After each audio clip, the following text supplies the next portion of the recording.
The first time I realized my sister had turned our family against me, I was standing in my parents' kitchen while my own mother looked at me and said, "Claire, you need to stop being jealous of Lauren."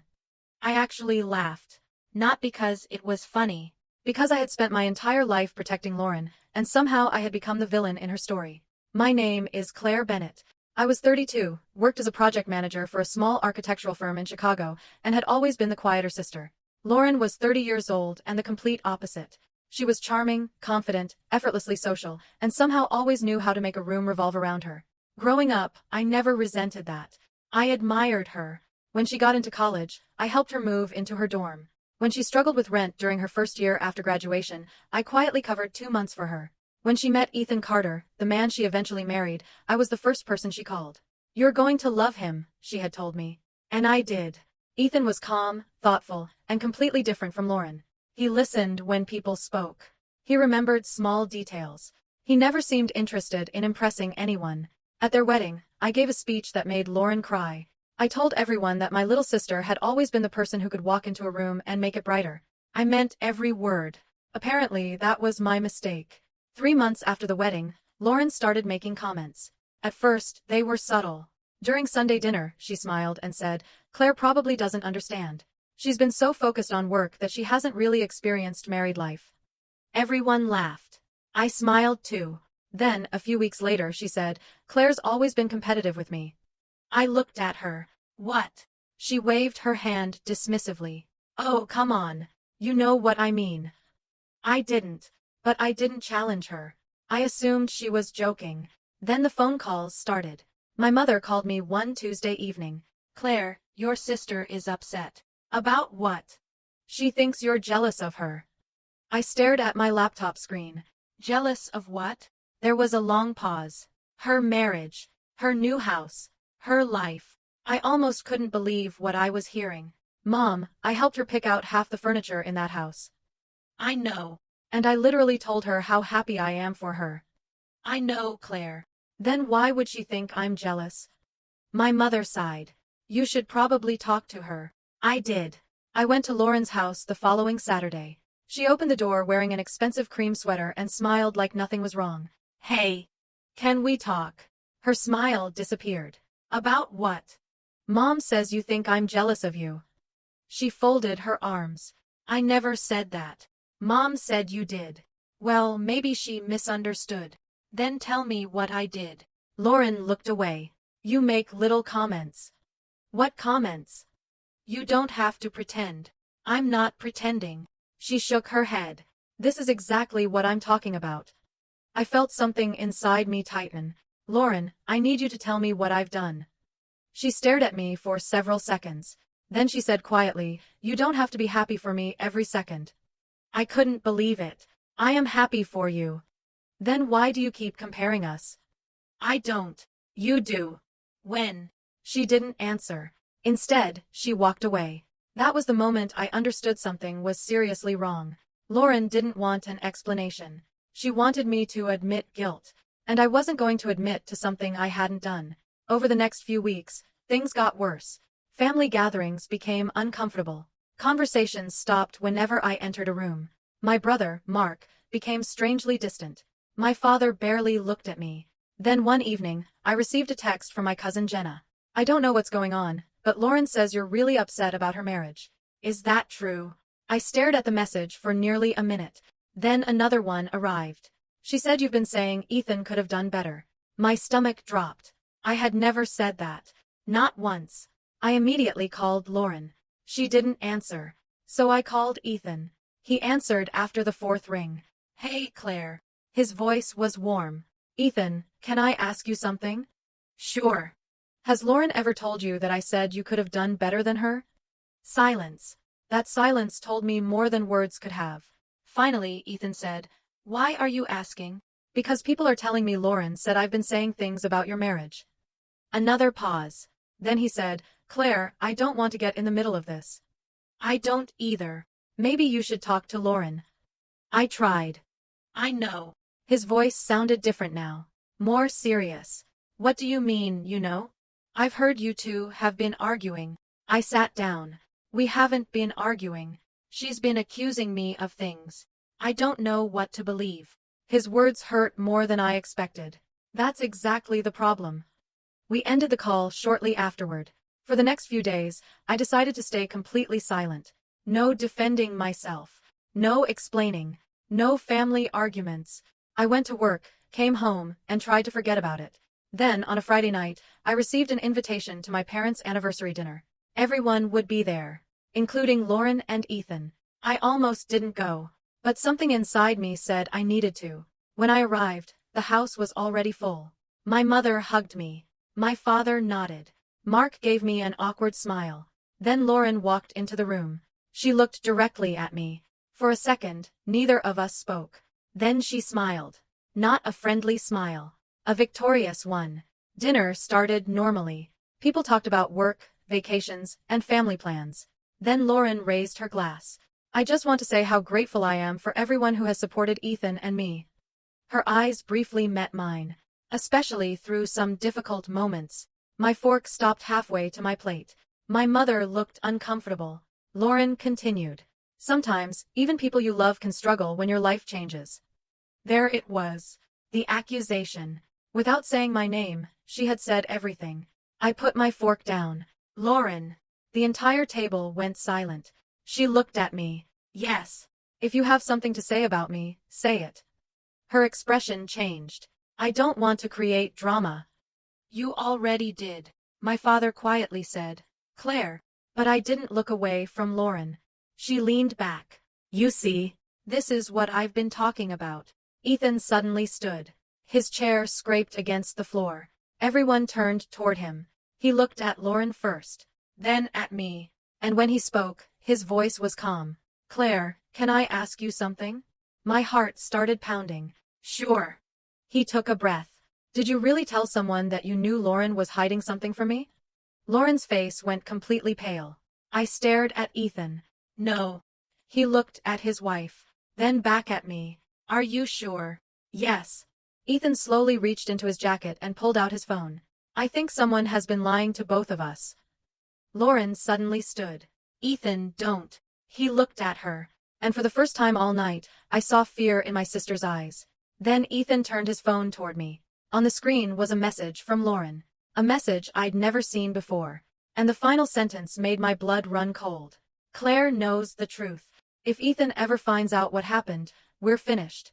For several seconds, nobody moved. I stared at the message on Ethan's phone. Claire knows the truth. If Ethan ever finds out what happened, we're finished. My first thought was simple. What truth? I looked at Lauren. She had gone completely still. Where did you get that? She whispered. Ethan's expression hardened. You sent it to your friend Melissa 2 weeks ago. Lauren shook her head. That doesn't mean what you think it means. I almost laughed. Then tell us what it means. She looked at me with something between anger and fear. This is private. Ethan stepped closer. Private from me? Nobody answered. My father finally spoke. Lauren, what's going on? She looked around the table. You're all making this into something it isn't. Ethan held up his phone. Then explain why you told Melissa that Claire knows the truth. Lauren's eyes landed on me. You weren't supposed to see that. The words slipped out before she could stop them. And suddenly, everything became clear. She had been hiding something. But I still didn't know what. I stood. I don't know what you're talking about, Lauren. She looked genuinely shocked. You do. No, I don't. You were there. Where? Her face changed. She realized she had said too much. Ethan noticed it too. Where was Claire? Lauren didn't answer.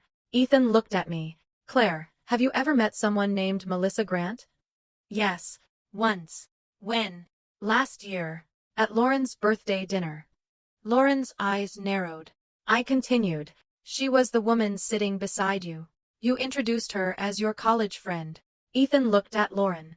You told me Melissa moved to Seattle years ago. She did. Then why was she at your birthday dinner? Lauren swallowed. She was visiting. Ethan looked back at me. Did she tell you anything? I thought carefully.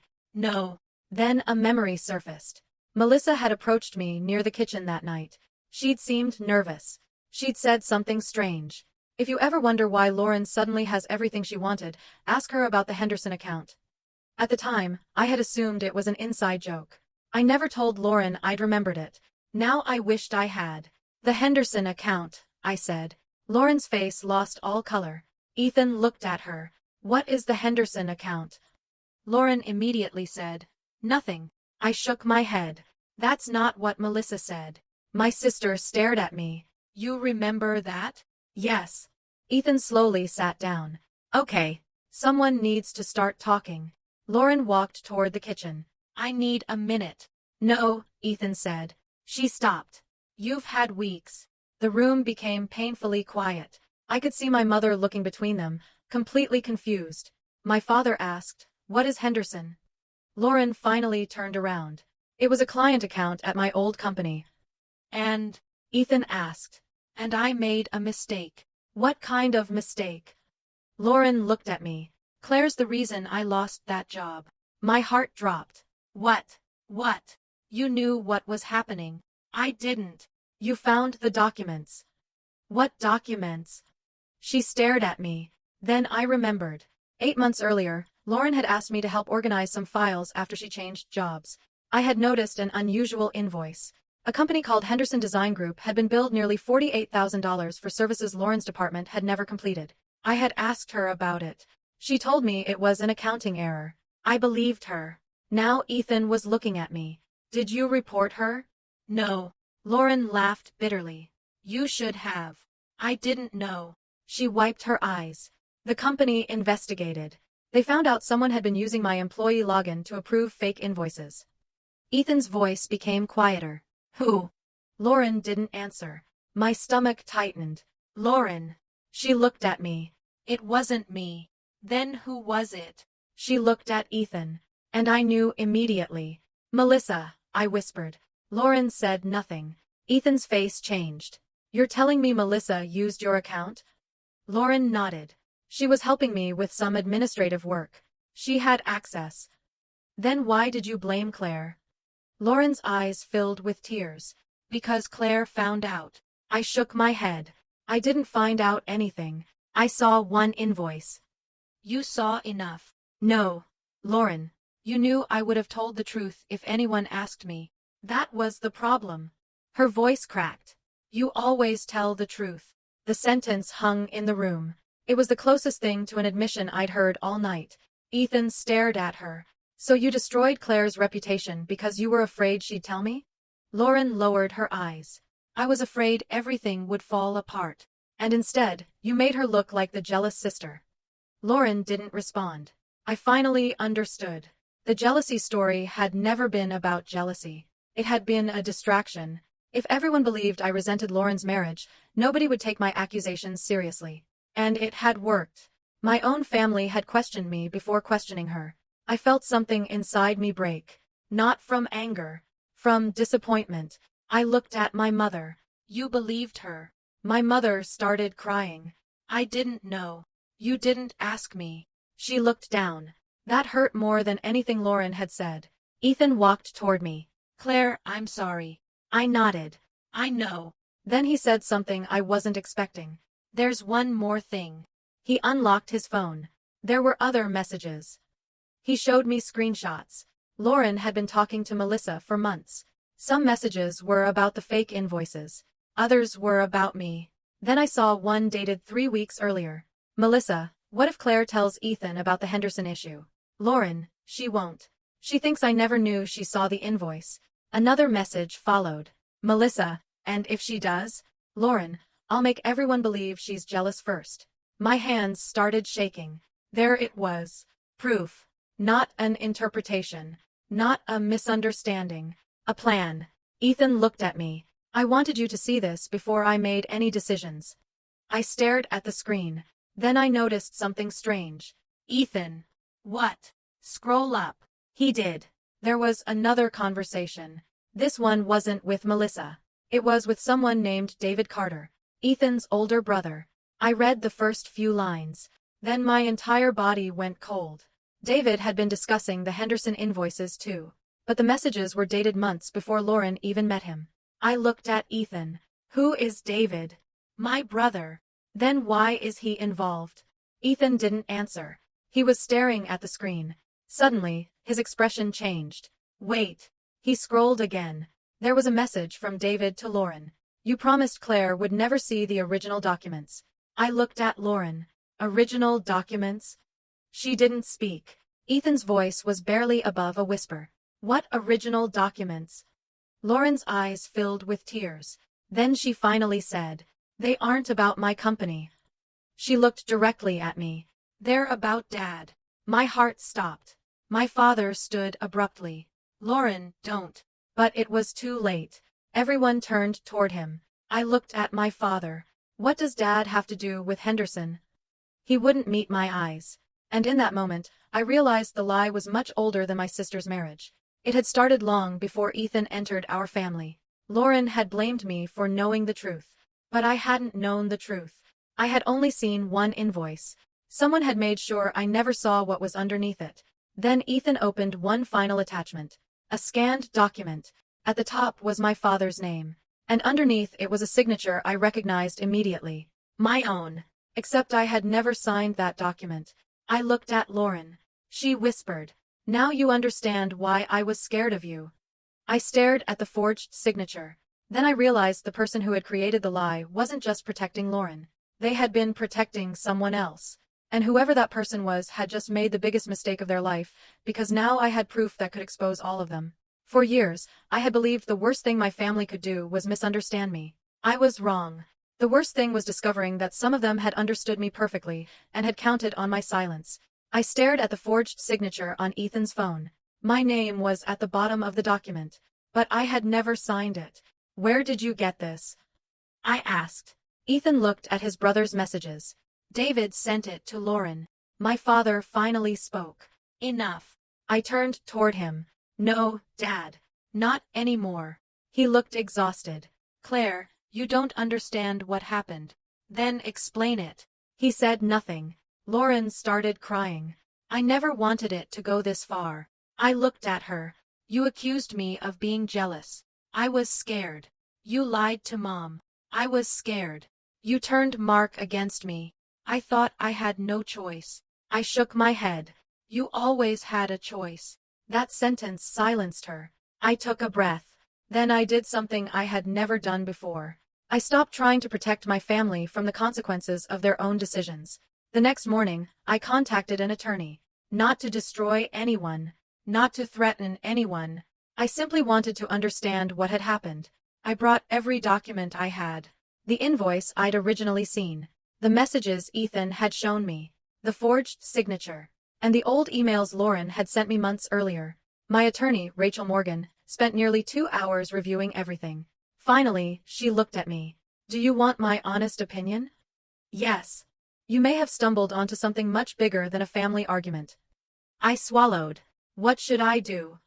Don't confront anyone else. Don't delete anything. And don't tell them what we're doing. For the first time in months, I felt calm. I wasn't fighting anymore. I was documenting.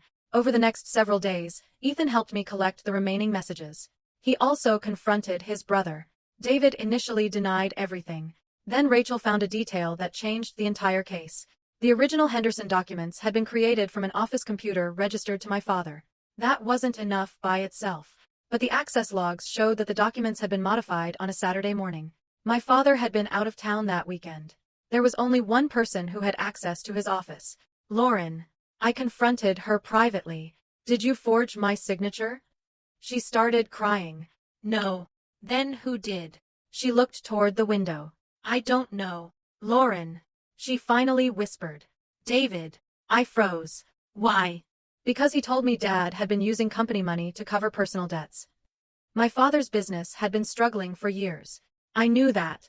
What I didn't know was that David had discovered irregular transfers and had been threatening to expose him. Lauren had gotten caught in the middle. David convinced her that if the documents surfaced, our entire family would collapse. So Lauren chose the easiest person to blame. Me. She told everyone I was jealous. She planted the idea that I wanted her marriage to fail. She made my silence look suspicious. And while everyone was watching me, David was trying to erase the evidence. There was only one problem. He had underestimated me. I had spent years working in project management. My job required me to track timelines, approvals, revisions, and accountability. I knew how records worked. I knew that digital footprints rarely disappeared completely. With Rachel's help, we reconstructed the timeline. The forged document had been created after the invoice I discovered. The messages proved Lauren knew about it. The access logs connected David to the files. And financial records showed that my father had received money from an account connected to the same business dealings. The truth wasn't pretty, but it was finally complete. 2 weeks later, we gathered at my parents' house. Everyone was there. My parents, Lauren and Ethan, Mark, David, and Rachel. My father looked nervous. What is this? I placed a folder on the table. The truth. David immediately stood. This is ridiculous, Rachel calmly said. Sit down. He didn't. So I opened the folder. I didn't scream. I didn't insult anyone. I simply walked them through the timeline. One document. One message. One access record at a time. Every lie had a date. Every accusation had a reason. Every missing piece finally had an explanation. When I reached the forged signature, Lauren started crying. I am sorry, she whispered. I looked at her. I know. She stared at me. You don't hate me? I hated what you did. Her face crumpled. But I don't want to spend the rest of my life hating you. That was the moment something changed inside me. I realized revenge wasn't about making Lauren suffer. It was about refusing to carry her lie anymore. David eventually admitted that he had created the forged document. My father admitted he had hidden financial problems from the family. And Lauren admitted everything she had done to make me look jealous. She had believed that if everyone hated me first, nobody would believe me later. But the truth had survived. Ethan eventually left the room with Lauren. Their marriage wasn't instantly repaired. Neither was my relationship with my parents. Some damage doesn't disappear because the truth finally comes out. My mother apologized. My father did too. I accepted their apologies. But I didn't pretend everything was normal. I moved into a new apartment. I stopped explaining myself to people committed to misunderstanding me. And I learned something I wish I'd understood years earlier. You don't have to destroy someone to get justice. Sometimes you simply have to stop protecting their lies. Months later, I was sitting at a coffee shop when Lauren walked in. She sat across from me. For a while, neither of us spoke. Then she said, I really was jealous of you. I looked at her. She smiled sadly. Not because of your job. Or your life. Then what? Because you could tell the truth and still sleep at night. I didn't know what to say. She continued. I spent so much time trying to make everyone believe you were jealous of me that I never realized I was jealous of you. I looked out the window. Are you okay? I'm getting there. So was I. We weren't the sisters we had been before. Maybe we never would be. But for the first time, our relationship wasn't built on pretending. And strangely, that felt like a beginning. A year later, Ethan sent me a message. You were right not to fight back when everyone turned against you. I smiled. Then another message appeared. The truth always catches up eventually. I deleted the message after reading it. Not because I disagreed. Because I no longer needed anyone to remind me. My sister had called me jealous because she needed someone to blame. Her husband asked me for the truth because he was finally ready to listen. And I learned that the most satisfying revenge isn't watching someone fall. It's standing back up so completely that their lies no longer have the power to define you. They tried to make me the villain in their story, but in the end, the truth gave me my life back.